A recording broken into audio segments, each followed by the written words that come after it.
Los años 60 van dejando definitivamente atrás los años negros de una posguerra brutal, amarga e interminable. Los primeros síntomas de recuperación económica aparecen con la publicidad. Son los apuntes iniciales de lo que va a ser la sociedad de consumo a la que poco a poco se van a incorporar los españoles durante la década.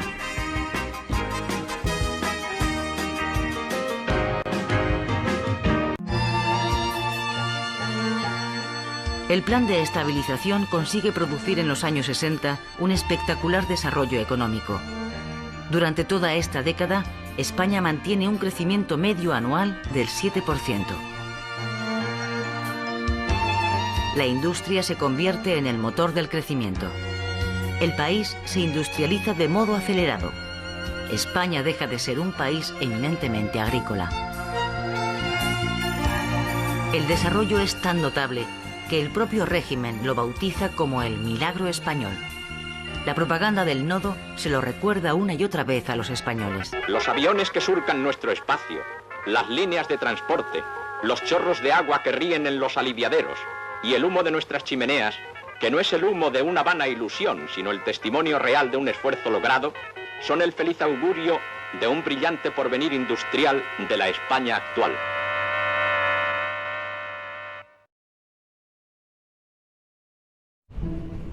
En toda nuestra historia, nunca ha habido tanta gente en la Tierra. Las cifras se han disparado y hemos pasado de 1.000 millones en 1800, 2.300 millones en 1940 y 3.700 millones en 1970 a 7.800 millones en 2020. Si la población mundial se ha cuadruplicado en el último siglo, ¿qué pasará el próximo? ¿Y qué significa ese crecimiento para nuestro futuro? ¿Habrá migraciones en masa? ¿Continentes cubiertos de suburbios superpoblados en megaciudades? ¿Enfermedades y contaminación? ¿Caos y violencia por la energía, el agua y la comida? ¿Y una humanidad pendiente solo de sobrevivir? ¿El crecimiento de la población destruirá nuestro estilo de vida? ¿O se trata de un pronóstico tremendista sin base alguna? En la década de 1960, la tasa de crecimiento alcanzó una cifra récord que provocó profecías apocalípticas. Los pobres procrearían sin medida y se apoderarían del mundo desarrollado. Y así nació la leyenda de la sobrepoblación. Pero resulta que las tasas de natalidad alta y las explosiones demográficas no son características permanentes de algunas culturas o países, sino más bien parte de un proceso de 4 etapas por el que atraviesa todo el mundo: la transición demográfica. La mayoría de los países desarrollados ya la han pasado, mientras que otros países lo hacen en este momento. Volvamos al siglo XVIII, cuando todo el mundo, incluida Europa, estaba en la primera etapa de la transición demográfica. Para los estándares actuales, Europa estaba mucho peor que una región en desarrollo y soportaba malas condiciones higiénicas, alimentarias y médicas. Nacía mucha gente, pero muchos morían igual de rápido, así que la población apenas crecía. Las mujeres tenían entre 4 y 6 hijos, pero solo 2 de ellos llegaban a adultos. Después, en el Reino Unido, se produjo la Revolución Industrial, y con ella el mayor cambio en las condiciones de vida desde la Revolución Agrícola. Las personas pasaron de campesinos a trabajadores. Los productos manufacturados se fabricaban en masa y eran asequibles. Las ciencias florecieron y lograron avances en el transporte, las comunicaciones y la medicina. El papel de la mujer en la sociedad cambió y se crearon las condiciones para su emancipación.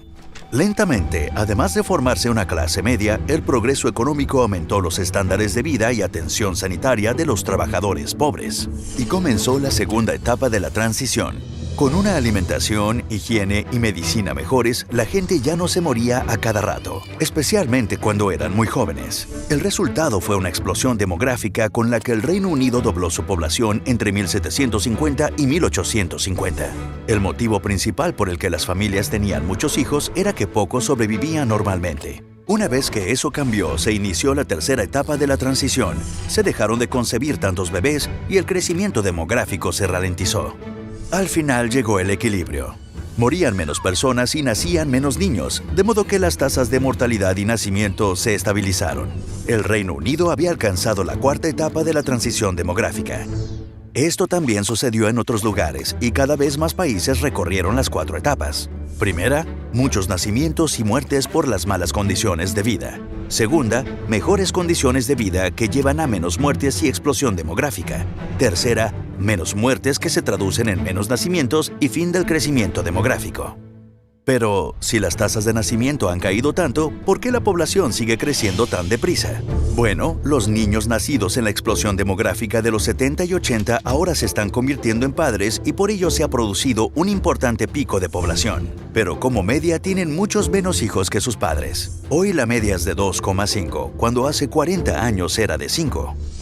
Así, a medida que esta generación se haga mayor y la fertilidad caiga más, la tasa de crecimiento demográfico seguirá ralentizándose. Es algo que se cumple en todos los países. En Occidente se tiende a subestimar el progreso en otras regiones del mundo, pero lo cierto es que en la mayoría ya se ha alcanzado la cuarta etapa. Fijémonos en Bangladesh. En 1971, las mujeres tenían una media de 7 hijos, aunque el 25% moría antes de cumplir los 5. En 2015, la tasa de mortalidad había bajado hasta el 3,8% y las mujeres solo tenían 2,2 hijos como media. Es la regla, no una excepción. Occidente no es especial, solo empezó antes. A los países desarrollados les ha costado unos 80 años reducir la fertilidad de más de 6 hijos a menos de 3. Otros lo están consiguiendo rápidamente, Malasia y Sudáfrica en 34 años, Bangladesh en 20, Irán en solo 10. Todos estos países que han superado la transición no han tenido que empezar de cero y cuanto más apoyo reciben, antes lo consiguen. Por eso son importantes los programas para reducir la mortalidad infantil o ayudar al desarrollo de las naciones pobres. No importa la motivación, ya se sueñe con un mundo en el que todos seamos libres y ricos o se quiera evitar las avalanchas de refugiados, la simple realidad es que a todos nos beneficia personalmente que la gente viva bien en todas las partes del planeta. Y lo estamos consiguiendo. El porcentaje de personas extremadamente pobres nunca ha sido tan bajo como hoy. Por eso el futuro del crecimiento de la población mundial en realidad no es una profecía apocalíptica, sino una promesa. El crecimiento de la población terminará. La ONU prevé que nunca alcancemos los 12,000 millones de habitantes. Y a medida que aumente el nivel de desarrollo del mundo, el número de personas con más educación se multiplicará por 10. Y los países que solían estar necesitados ayudarán a avanzar en el desarrollo. Más personas significa más individuos para poder avanzar como especie. En pleno apogeo de la lucha por los derechos civiles en Estados Unidos, durante los Juegos Olímpicos de México en 1968, los velocistas Tommie Smith y John Carlos protestaron sobre el pódium en lo que se conoce como el saludo Black Power, como protesta por la discriminación que sufrían los negros en su país. Les retiraron las medallas por su gesto, pero su gesto inspiró a toda una generación de atletas negros. Los de México fueron unos Juegos Olímpicos súper revolucionarios en los que se introdujo por primera vez el control antidopaje y el control de género. También fueron los primeros en ser retransmitidos vía satélite a todo el mundo. Enriqueta Basilio, atleta mexicana, fue la primera mujer de la historia en hacer el último relevo de la antorcha y encender el pepetero. También los Juegos estuvieron marcados por la matanza de Tlatelolco, de la que ya os hemos hablado en este canal y cuyo vídeo también os dejo en la descripción. En todo el mundo, la década de los 60 estaba marcando un cambio radical en cuanto a los deseos de las sociedades y su forma de pensar. Las 2 guerras mundiales habían quedado atrás y las nuevas generaciones experimentaban un mundo de posibilidades renovadas. Ya las formas del pasado, rigurosas y anticuadas, eran vistas como un freno para una juventud que quería experimentar y cambiar las cosas. Estamos hablando de un destrampe bien loco. La nueva música, la psicodelia, el consumo de drogas, la liberación sexual y el movimiento hippie fueron algunas de las manifestaciones de esta transformación. ¡Llegó nuestro momento! Y sobra decir que estos cambios no tenían nada contentas a las generaciones de adultos que buscaban un mundo más estricto y ordenado. ¡No nos tiene muy contentos! Es más, nos tiene escandalizados. Y en México no fue la excepción. De hecho, el contraste con una sociedad como la nuestra debió haber sido especialmente duro. En México existía un régimen duro y autoritario encabezado por el PRI. una estructura que desde el final de la Revolución Mexicana mantenía el poder. Las libertades eran mínimas y el control del gobierno era casi absoluto. Por supuesto que no había lugar para los jóvenes y sus nuevas modas. No sé cómo te atreves a vestirte de esa forma y salir así. En mis tiempos todo era elegante, sin greñudos y sin rock. Tú no entiendes, papá, son los 60s, el cambio, la revolución. Aliviánate, carcamán. Somos la chaviza y tú eres la momisa. Vamos a rockear forever, te digo. ¡Forever! ¡Forever!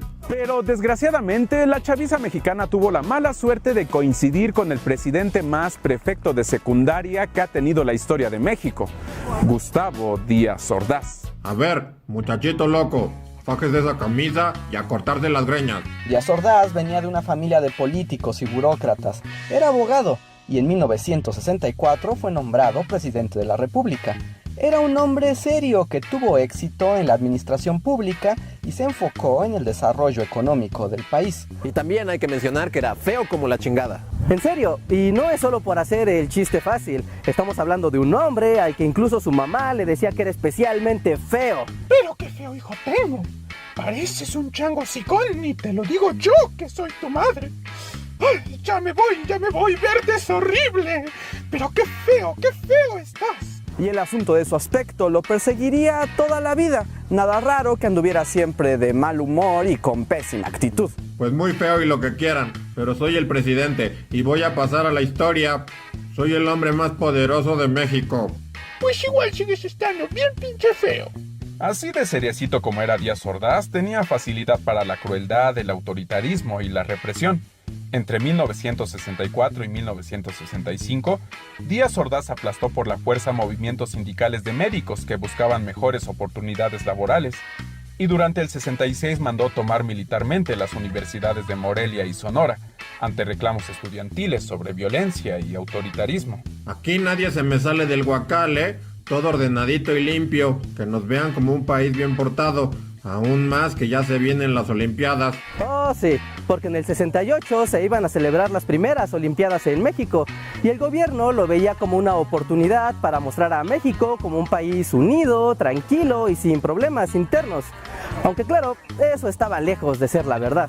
Y como suele suceder con estas cosas, todo comenzó con un evento de lo más random. El 22 de julio de 1968, estudiantes de la vocacional número 2 y 5 y una prepa de la UNAM se enfrentaron en un juego de fútbol americano que acabó en pleito. A las pocas horas intervino la policía, pero en vez de un acercamiento de lo más natural... Es solo un pleito de jóvenes. Hay que ayudarlos a que se serenen y que se arreglen entre ellos. El gobierno tomó un enfoque diferente. Que los polis se metan a sus escuelas y los agarren a macanazos. La represión fue violenta y desmedida. La policía golpeó jóvenes y maestros. Sembró así la semilla para un levantamiento mayor. El 26 de julio, alumnos de la UNAM y del Politécnico organizaron marchas para denunciar la violencia del gobierno. Y el gobierno respondió con más violencia. La situación puso en alerta al presidente y a su entonces secretario de Gobernación, Luis Echeverría. Otro hijo de la chingada. Esos jóvenes están saliendo de control. No sé cómo se atreven a vestirse de esa forma y salir así. En mis tiempos todas las mujeres eran serias, no había rock. Ya sé, yo recuerdo mi generación, era decente y muy formal. Hay que hacer algo. ¿Quiere decir bazooka? Me gusta. Para detener las revueltas, el 30 de julio el ejército tomó varias de las prepas y vocacionales de la ciudad, incluyendo la Prepa 1 en San Ildefonso, donde los hombres del gobierno se abrieron paso reventando una puerta con una bazooka. Y adivinen qué, eso solo avivó el conflicto. A la comunidad estudiantil se sumó una sociedad indignada por la represión. En ese momento comenzaron a organizarse más escuelas y movimientos políticos en busca de resolver demandas generales hacia un gobierno que consideraban corrupto, ineficaz y violento. En agosto se creó el Comité Nacional de Huelga y surgieron en toda la ciudad distintos movimientos para buscar adeptos, recaudar fondos y continuar con las manifestaciones. El 27 de agosto el movimiento llegó a su cumbre con una manifestación masiva y plantón frente al Zócalo. Los jóvenes pedían la cancelación de las Olimpiadas y la derogación de los artículos que permitían al gobierno disolver manifestaciones políticas. También pedían garantías de libertad y justicia. Y todo con muchas canciones. ¡Jo, jo, jo! ¡Ho Chi Minh! ¡Días Ordaz! ¡Chin, chin, chin! ¡Chango Ordaz! ¿Dónde estás? ¡Sal al balcón! ¡Chango Sicón! ¡Puto! Bueno, no todos eran tan creativos. El mitin se volvió una fiesta. Los estudiantes creían haber triunfado frente al autoritarismo, pero en la mañana siguiente enfrentaron la realidad, porque cuando se abrieron las puertas del Palacio Nacional no salió el presidente, sino un montón de tanquetas. Era claro que el gobierno no quería dialogar y que veía en las manifestaciones un desafío. Díaz Ordaz se pronunció al respecto en el informe presidencial del 1 de septiembre. Hemos sido tolerantes hasta excesos criticados, pero todo tiene un límite y no podemos permitir ya que se siga quebrantando irremisiblemente el orden jurídico como a los ojos de todo mundo ha venido sucediendo. Eso es exactamente lo que hubiera dicho un prefecto de secundaria. A partir de entonces la situación escaló. El 13 de septiembre hubo una gran manifestación del silencio y para el 18 y el 24 el gobierno tomó abiertamente y por la fuerza la ciudad universitaria y el casco de Santo Tomás. Guerra Fría. Se trató de un enfrentamiento político, ideológico, social y cultural entre las dos superpotencias que se dividían al mundo a partir de la Segunda Guerra Mundial, Estados Unidos y la Unión Soviética. Estados Unidos defendía el capitalismo como sistema económico y buscaba una democracia liberal como sistema político, mientras que la Unión Soviética defendía el comunismo como sistema económico y la democracia popular como sistema político. Ambos países querían imponer sus ideologías a través del mundo, y este fue uno de los motivos por los cuales comenzó la rivalidad. A su vez, existía el Plan Marshall, un plan que tenía como objetivo que Estados Unidos brindara recursos económicos con muy bajos intereses a los países capitalistas para que resurjan luego de la Segunda Guerra Mundial, y dicha idea no era apoyada por el comunismo. La guerra no fue un conflicto armado, sino una amenaza constante entre ambos países. Se caracterizó por una fuerte escalada armamentista, es decir, ambos países acumulaban armas nucleares, y existía una tensión sobre cuál de los dos era más poderoso que el otro. Aún así, tanto Estados Unidos como la Unión Soviética sabían que enfrentarse realmente supondría debilitarse mutuamente, por lo cual continuaron demostrando un equilibrio de poder durante muchos años. Cada triunfo tecnológico que ambas potencias tenían se convertía en una batalla ganada. La carrera espacial y llevar al hombre a la luna, por ejemplo, fue una de ellas. La guerra, que duró desde 1945 hasta 1989, comenzó a desacelerarse llegando a la década de los 80. ¿Por qué? Porque ambos bloques comenzaron a sufrir crisis económicas, impulsadas por las enormes cantidades de dinero que gastaban en las carreras armamentistas. Por eso llegó un punto en el que Ronald Reagan y Mikhail Gorbachev, los líderes de cada país, acordaron que era necesario frenar la lucha de poder e iniciar un nuevo modelo de relación. Se considera la caída del muro de Berlín en 1989 como un símbolo del final de la Guerra Fría. Nos vemos en el próximo video. Adiós. La Revolución Cubana. Primero, invitarlos a suscribirse al canal para estar pendiente de las notificaciones de nuevos videos y dejar sus comentarios sobre temas a tratar a futuro. Vamos a empezar. ¿Qué fue la Revolución Cubana? Fue un hecho histórico, el más importante de la segunda mitad del siglo XX en América Latina. ¿En qué consistió? Fue el levantamiento armado, popular y guerrillero encabezado por Fidel Castro y Ernesto Che Guevara en contra de la dictadura de Fulgencio Batista. ¿Por qué fue importante y único? Porque constituyó un símbolo de la lucha antiimperialista, la autodeterminación de los pueblos y de ejemplo para otros países de América Latina y del mundo. ¿Cuándo se da la victoria del movimiento revolucionario? El 1 de enero de 1959 las tropas revolucionarias ingresaron a La Habana, capital de la isla. El dictador huyó de la isla.